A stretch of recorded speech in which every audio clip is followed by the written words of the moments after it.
नमस्कार दोस्तों, मैं दिव्या ज्ञान कहानियाँ यूट्यूब चैनल से आपको एक ऐसी कथा सुनाने जा रही हूँ जिसमें शब्दों की शक्ति से अधिक मौन की शक्ति का जादू है।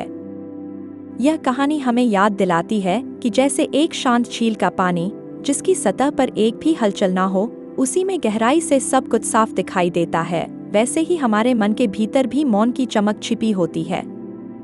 कल्पना कीजिए, एक शांत झील की सतह जिसकी निर्मलता में आसमान और चारों ओर फैली हरियाली एक दूसरे में रच बस गई हैं। जब यह झील शांत होती है तो पानी की गहराई में छिपे रहस्यों का स्पष्ट प्रतिबिंब दिखता है। परंतु यदि झील में एक छोटी सी हलचल भी आ जाए तो वह प्रतिबिंब धुंधला हो जाता है। इसी प्रकार जब हम अनावश्यक शब्दों से अपने मन को व्याकुल कर देते हैं तो हमारी अंदरूनी समझ और शांति भी मटमटा जाती है।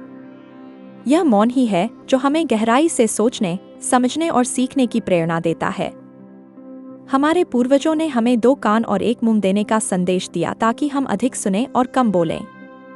अक्सर हम भूल जाते हैं कि शब्दों का अत्यधिक प्रयोग हमारे विचारों की स्पष्टता को धुंधला कर देता है। एक समय की बात है, एक युवा व्यक्ति था जिसका नाम अर्जुन था। उसे एक प्रसिद्ध गुरु ने 1 महीने तक पूरा मौन रखने की चुनौती दी। शुरू में अर्जुन को न केवल अपने शब्दों पर बल्कि अपने मन की बेचैनी पर भी काबू पाना अत्यंत कठिन लगा। पर धीरे धीरे जब उसने अपने विचारों को शांत करने की कला सीखी तो उसे अनुभव हुआ कि मौन में भी अपार ज्ञान और शक्ति निहित है।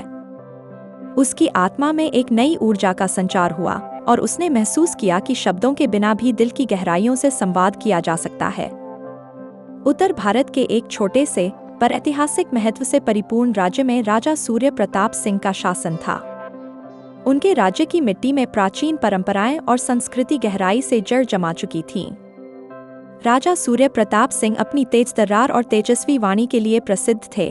वे हर बातचीत में उत्साह और जोश के साथ बोलते, मानो शब्दों के माध्यम से अपनी शक्ति और सत्ता को प्रमाणित करते हों। उनका मानना था कि शब्दों की चमक से ही व्यक्ति की असली शक्ति झलकती है और इसी विश्वास के चलते वे अक्सर जल्दबाजी में निर्णय लेते थे, जिससे कभी कभी अनपेक्षित परिणाम भी सामने आ जाते थे। राजा के हृदय में एक कोमल और शांत उपस्थिति भी थी, उनकी प्रिय राजकुमारी मीरा। मीरा की उपस्थिति मानो प्रबलता की आड़ में एक शांत झील जैसी थी, जिसमें गहराई से ज्ञान और अनुभव की परतें छिपी थीं। उसके कम लेकिन विचारपूर्ण शब्दों में ऐसी गहराई थी कि सुनने वाला बिना कुछ कहे ही समझ लेता कि उनके मन में क्या चल रहा है।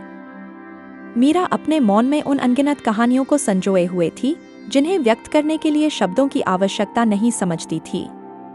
उसकी सूक्ष्म समझ, शांत स्वभाव और अंदरूनी शक्ति ने उसे एक रहस्य में बदल दिया था जिसे समझना राजा के लिए भी आसान नहीं था।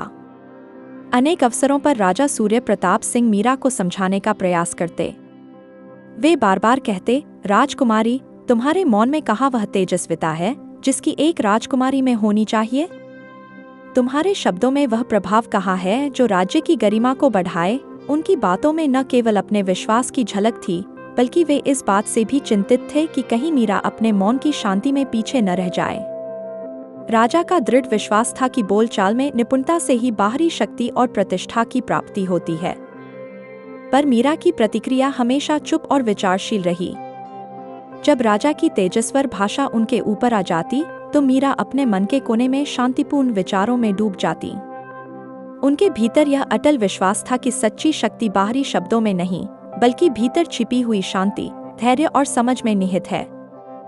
वह अक्सर अपने मन में ही सोचती थी, सच्ची शक्ति अंदर से आती है और शब्द केवल बाहरी आभा मात्र हैं। उनके इस मौन में निहित ज्ञान और आत्मविश्वास ने धीरे धीरे राज्य के लोगों के दिलों में भी एक अलग ही प्रभाव छोड़ दिया।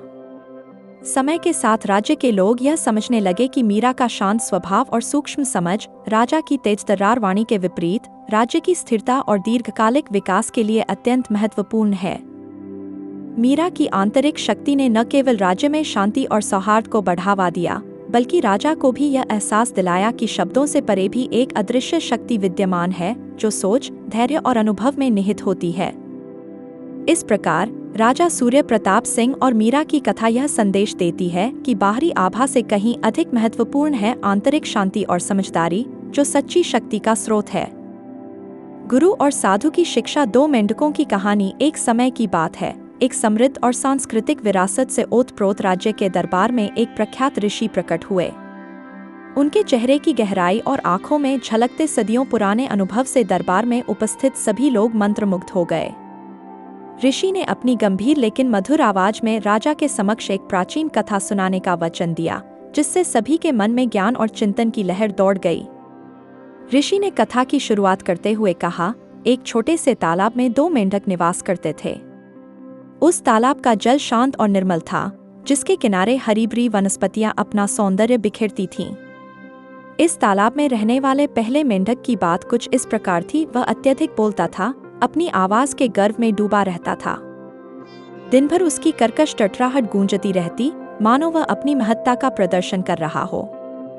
उसकी उच्चारित ध्वनि में एक अति आत्मविश्वास और अति उत्साह छलकता था, जिसे सुनकर आसपास के जीव भी उसकी ओर आकर्षित हो जाते थे। दूसरा मेंढक, जो उसी तालाब में रहता था, अपने मौन में समस्त ज्ञान समेटे हुए था। वह कभी जबरदस्त आवाज में बात नहीं करता था। उसकी चुप्पी में एक गहरी समझ और शांति बसती थी, जिसे केवल वही समझ पाता था जो सच्चे मन से देखने की क्षमता रखता हो। उसके मौन में एक प्रकार का रहस्य छुपा हुआ था, ऐसा रहस्य जिसे समझना आसान नहीं था, परंतु जो जीवन के उतार चढ़ाव में सच्चे मार्गदर्शन का काम करता था। कथा में एक मोड़ तब आया जब एक दिन, बिना किसी पूर्व सूचना के, तालाब में एक चपल और तेज सांप प्रकट हुआ। उस सांप की चपलता और छलाकियता ने माहौल को तुरंत ही बदल दिया। जिस मेंढक की लगातार बोलती हुई आवाज थी, उसने बिना रुके अपना शोर जारी रखा, जिससे उसकी ध्वनि सांप का ध्यान अपनी ओर आकर्षित करने लगी। सांप ने उस शोर को एक प्रकार के निमंत्रण के रूप में समझा और झट से उस मेंढक की ओर बढ़ गया। परिणामस्वरूप वह मेंढक सांप द्वारा पकड़ लिया गया और उसकी आवाज, जो कभी गर्व का प्रतीक थी, अब एक त्रासदी में बदल गई। वहीं दूसरी ओर, मौन में बसे मेंढक ने अपनी शांत मुद्रा नहीं खोई। उसने न तो कोई असमय आवाज दी, न ही किसी प्रकार की हलचल मचाई। उसकी चुप्पी में निहित वह गहरी समझ और सावधानी उसे संकट से दूर रखने में सक्षम रही। धीरे धीरे मौन में बसे मेंढक ने उस संकटपूर्ण स्थिति से सुरक्षित निकलने का मार्ग खोज लिया। इस कथा के माध्यम से ऋषि ने राजा को यह उपदेश दिया, जब शब्दों के शोर में हम अपनी असली सोच और अनुभव को खो देते हैं, तब सही निर्णय लेना कितनी कठिन हो जाती है। सच्चा ज्ञान और शक्ति बाहरी शब्दों में नहीं, बल्कि अंदर की शांतिपूर्ण समझ और अनुभव में निहित है। यह कथा सुनकर राजा के हृदय में गहरी छाप बैठ गई। उसे यह एहसास हुआ कि जीवन के हर क्षेत्र में, चाहे वह प्रशासन हो या व्यक्तिगत संबंध, अनावश्यक शब्दों के शोर में डूब जाने से हमारी वास्तविक समझ प्रभावित होती है। राजा ने संकल्प किया कि भविष्य में वे अपनी नीति और निर्णय लेने में सोच समझकर संयम और मौन की शक्ति का आदर करेंगे, क्योंकि सच्ची बुद्धिमत्ता हमेशा भीतरी शांति और समझ में निहित होती है। संकट की घड़ी मौन की साक्षी। कुछ दिनों बाद राज्य में एक गंभीर संकट की सूचना पहुंची। संदेशवाहक ने सूचित किया कि पड़ोसी राजा देवेंद्र प्रताप एक चालबाज दुश्मन की साजिश के कारण संकट में हैं। राजा सूर्य प्रताप ने बिना किसी घबराहट के अपनी सेना का आयोजन किया। रास्ते में एक घना जंगल पार करते समय उनकी नजर एक अकेले सब्जी विक्रेता पर पड़ी, जो सावधानी से अपना सामान लेकर आगे बढ़ रहा था। सैनिकों में शक फैल गया, इतने सुनसान जंगल में अकेले सब्जी बेचने का क्या मतलब हो सकता है। लेकिन राजा ने अपने भीतर की शांति का परिचय देते हुए मौन में स्थिति का गहराई से अवलोकन किया। उन्होंने महसूस किया कि जल्दबाजी में निर्णय लेना ही त्रुटि का कारण बनता है। उनकी सावधानी से सुनी गई बातों ने उन्हें सही सच्चाई का बोध कराया। संकट एक साजिश थी, जिसे जल्दबाजी में समझा नहीं जा सकता था। इस मौन भरे विश्लेषण के बाद उन्होंने मित्र राज्य की सहायता करने का सही निर्णय लिया। न्याय की महिमा। 2 व्यापारी की विवाद समाधान कथा। राजा का परिवर्तन तब और स्पष्ट हुआ जब दरबार में 2 व्यापारी आपस में झगड़ रहे थे। दोनों अपने अपने दृष्टिकोण से इतने कट्टर हो गए थे कि किसी भी समाधान का पता नहीं चल रहा था। राजा ने तत्काल अपना फैसला देने की बजाय शांत मन से दोनों पक्षों की बातों को सुना, हर एक सबूत को ध्यान से देखा और अंततः एक ऐसा न्यायपूर्ण निर्णय दिया कि दोनों व्यापारी न केवल संतुष्ट हुए, बल्कि आगे चलकर अपने व्यापार में और भी सुधार लाने लगे। उस दिन राजा ने खुद कहा, मेरी बातूनी प्रवृत्ति ने मुझे सुनने का मौका खो दिया था, परंतु मौन ने मुझे सच्ची समझ दी। राज्य में परिवर्तन की लहर। राजा सूर्य प्रताप के इस परिवर्तन से पूरा राज्य प्रभावित हुआ। उनके नए दृष्टिकोण से न केवल प्रशासन में सुधार आया, बल्कि आम जनता के बीच भी शांति और सौहार्द की नई मिसाल कायम हुई। मीरा की छवि अब पिता के दिल में और भी प्रबल हो गई, एक सच्चे ज्ञान और समझ की प्रतिमूर्ति के रूप में। राज्य में होने लगे थे छोटे छोटे बदलाव, जहां लोग आपस में कम शब्दों में गहरी बातें बांटने लगे और हर किसी ने यह समझा कि सच्चा परिवर्तन बाहरी नहीं बल्कि आंतरिक होता है। गांव का पाठ। रामू की कहानी का एक और मोड़ गांव रामपुर से जुड़ा है, जहां रामू नाम का एक व्यक्ति रहता था। रामू अपनी बातों से अक्सर अनजाने में दूसरों के दिलों को चोट पहुंचाता था। उसके तेज और अनियंत्रित शब्द उसके आसपास के लोगों के मन में तनाव और दुख का कारण बनते थे। एक दिन गांव में एक संत आए, जिनकी आंखों में ज्ञान की गहराई और चेहरे पर एक शांत मुस्कान थी। संत ने रामू से कहा, जब भी तुम कोई वाक्य बोलो तो एक छोटा कंकड़ फेंको। दिन में केवल 10 वाक्यों तक ही बोलने की अनुमति दो। पहले दिन रामू ने कठिनाई से अपने शब्दों पर संयम किया। जैसे जैसे दिन बीतते गए, उसने महसूस किया कि हर बोला गया शब्द उसके मन की स्थिति पर गहरा प्रभाव डालता है। वह धीरे धीरे अपने मन को शांत रखने लगा और उसके शब्दों में भी मधुरता आने लगी। गांव वालों ने देखा कि रामू में एक परिवर्तन आया है। उसकी हर बात अब सोच समझकर और सम्मानपूर्वक कही जाती थी। एक दिन गांव में आए एक राजा ने रामू की इस परिवर्तनकारी कला की प्रशंसा करते हुए उसे मौन रत्न का खिताब प्रदान किया। राजा ने कहा, यह वह व्यक्ति है जिसने अपनी वाणी से अधिक अपने मन को समझा है। मौन आंतरिक शक्ति का संकल्प। संत ने रामू से अंतिम बार कहा, तुमने केवल अपनी वाणी पर नियंत्रण नहीं सीखा, बल्कि अपने मन पर भी विजय पाई है।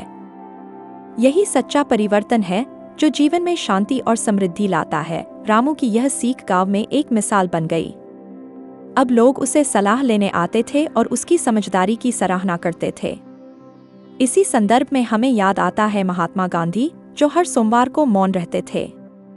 उनके मौन के क्षण उन्हें अपने विचारों को गहराई से सोचने, आत्मनिरीक्षण करने और सही निर्णय लेने में मदद करते थे। गांधी जी की यह साधना आज भी हमारे लिए एक प्रेरणा का स्रोत है।